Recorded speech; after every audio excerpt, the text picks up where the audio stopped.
March 4th has to happen because I think there's a common belief that, students are full of apathy and that they don't care about what's happening with the budget cuts. And I think with March 4th, a lot of those misconceptions will be disregarded as the reason why students aren't, standing up.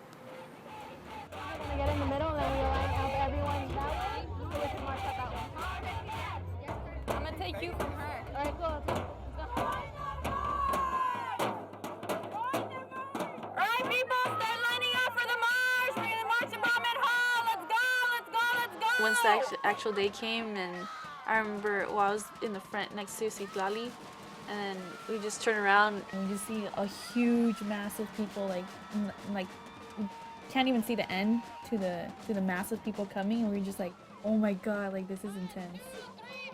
March today, take a stand, education's our demand. March today, take a stand, education's our demand. March today, take a stand, education's our demand. March today, take a stand. The students protest cuts to education and fee increases. It was just part of a day-long series of demonstrations. This week authorized sending layoff notices to 5,200 employees, including teachers, administrators, counselors, and nurses. But they're not alone. Students complain of overcrowded classrooms, canceled classes, and fee hikes of more than 30%, which will raise education costs in the UC system to more than $10,000. With the state slashing nearly $18 billion in education funding over the last 2 years, California colleges and universities have seen massive fee increases. They have been cut plenty already. Now, because of slashes from state funding, a new round of layoffs, more than 5,100 teachers and support staff are on the chopping block. Like, it was getting out of control, but like in the good way, because people were coming out and they were like screaming out like F the budget cuts. What did they say, like 3,000 people showed up? 3,000 people. I was like, wow, it's incredible.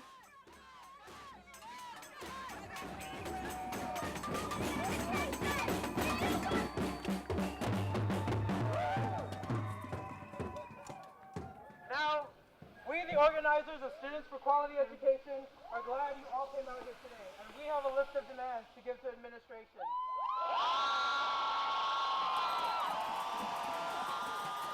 We, the students at Cal State Long Beach, recognize the budget cuts, fee increases, and furloughs as a direct injustice to the lives of students and the future of California. The education. Members are often the first line to be called when a budget crisis takes place. They are invaluable members of the campus community, regardless of tenure or not.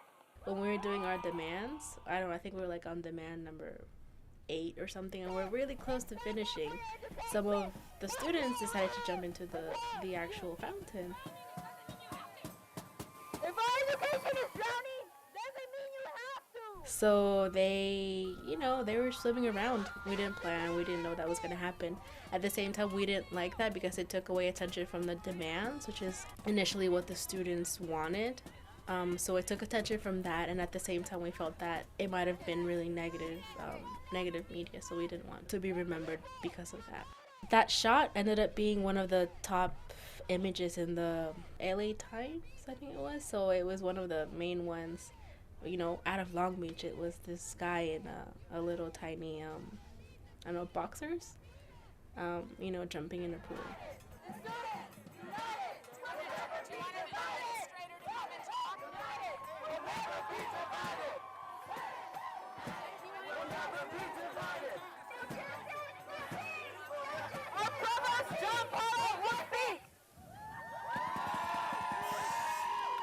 Actions like this today, linked with actions across the state and across the country, demonstrate the serious concern we have for the lack of support for public higher education.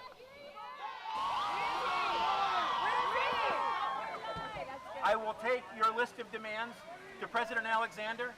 I'm sure he will be happy to receive them. And thank you for this. Thank you for President Alexander. President.